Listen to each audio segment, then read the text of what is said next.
주 안에서 평안하신지요. 이용훈 목사입니다. 생카에서 잠언서를 묵상하는데 68번째 시간입니다.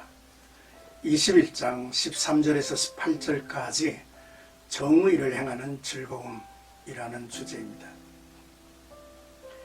하나님은 모든 것을 살피시고 모든 일에 드러나지 않는 동기와 목적까지도 두루 꿰뚫으시는 분이십니다. 하나님 앞에서 의인과 악인의 삶은 낱낱이 드러납니다. 잠언에는 확연하게 다른 두 개의 삶을 대조하면서 성도들을 의인의 삶으로 초대하고 있죠. 먼저 13절에서 14절까지는 가난한 자의 소리를 듣지 아니하면 이라는 내용입니다. 귀를 막고 가난한 자가 부르짖는 소리를 듣지 아니하면 자기가 부르짖을 때에도 들을 자가 없으리라. 은밀한 선물은 노를 쉬게 하고 품 안의 뇌물은 맹렬한 분을 그치게 하느니라 했습니다.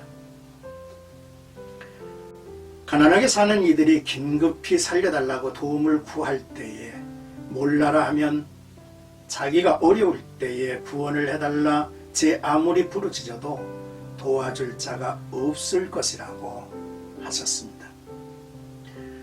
하나님은 이스라엘 백성이 부르짖는 소리를 들으시고 그들을 애굽에서 구원하셨습니다. 하나님의 구원하심으로 하나님의 백성이 된 우리는 하나님처럼 내 주위에 있는 가난한 사람의 도움 요청을 들을 수 있어야 한다는 것이죠. 이는 나와 이웃 모두를 위하는 일이라는 사실을 기억해야 합니다. 인간의 본성은 선물에 약하죠. 그래서 우리 사회 곳곳에서는 자기 이익 추구를 위해 뇌물로 정의를 무너뜨리는 시도가 빈번하게 일어나고 있습니다. 뇌물 때문에 정의가 무너져 내리는 일이 비일비재합니다.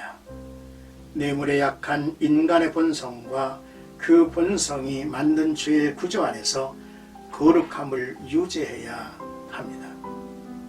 이것이 하나님이 찾으시는 의로움이며 경건입니다. 뇌물을 좋아하는 자는 결코 가난한 자의 부르짖는 소리를 듣지 못할 것입니다. 이제 15절에서 16절까지는 정의를 행하는 의인의 즐거움이라는 주제입니다. 정의를 행하는 것이 의인에게는 즐거움이요 죄인에게는 패망이니라. 명철의 길을 떠난 사람은 사망의 회중에 거하리라 했습니다. 어떤 보상 때문이 아니라 정의를 행하는 일 자체가 즐겁기에 의인은 정의를 행하는 사람들이죠. 하나님을 경외하는 이런 의인들이 많아져야 합니다. 의인이 많아지는 일이 이 땅에서 악인을 줄이고 정의를 실현하는 방법이 될 것입니다.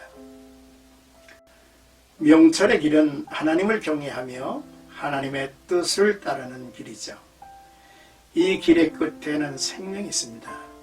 반면 이 지혜의 길하고는 상관이 없이 떠도는 사람들이 많죠. 이들은 저승 사람들과 한 동아리가 되어 사는 사람이라 할 수 있습니다. 바로 죽음의 길을 걷게 되죠. 길은 두 개밖에 없습니다. 우리는 어느 길을 선택할 것인가 라고 하는 질문을 받고 또한 분명한 해답을 해야 할 것입니다. 이제 17절에서 18절은 언젠가는 자리바꿈의 날이 이를 것이다 라고 하는 내용입니다. 연락을 좋아하는 자는 가난하게 되고 술과 기름을 좋아하는 자는 부하게 되지 못하느니라. 악인은 의인의 속전이 되고 사악한 자는 정직한 자의 대신이 되느니라 했습니다. 자기의 수입에 비해서 많이 쓰고 즐기며 향락을 즐기고 사치를 일삼는 일은 가난해지는 지름길이죠. 나의 수입에 맞게 쓰고 소박하고 검소하게 생활할 수 있어야 합니다. 현실에서 의인은 악인에게 고통을 당하죠. 정직한 사람이 사악한 사람보다 손해를 보고 의인보다 악인이 더 형통함을 많이 봅니다. 세상에는 이런 속상한 일들이 자주 일어나죠. 하지만 언젠가는 자리 바꿈이 날이 이를 것입니다. 악인은 올곧게 사는 사람이 당했던 고난을 대신 겪을 날이 있을 것이라는 말씀이죠. 악인은 공의로우신 하나님께 합당한 처벌을 받습니다. 반드시 악인의 패망과 의인의 형통이 있다는 거죠. 절망하지 말고 인내로 의인의 삶을 살아가야 할 것입니다. 오늘 말씀을 묵상하면서 성과암송 추천합니다. 잠언 21장 13절.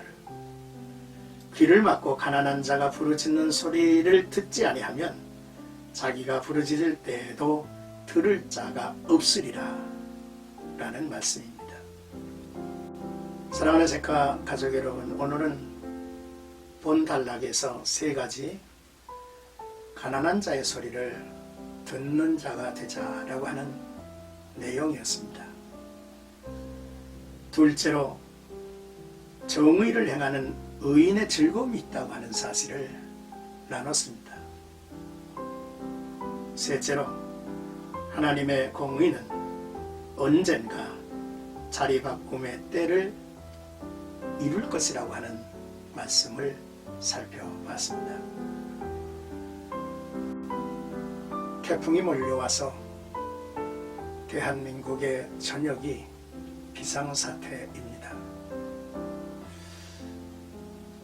태풍이 지나가는 길목만이 아니라 그 주변에 있는 많은 지역도 비가 무수히 쏟아질 텐데 모두가 안전하고 또한 이 재난을 잘 극복하고 이겨나가는 우리 모두가 되기를 주님의 이름으로 축복합니다.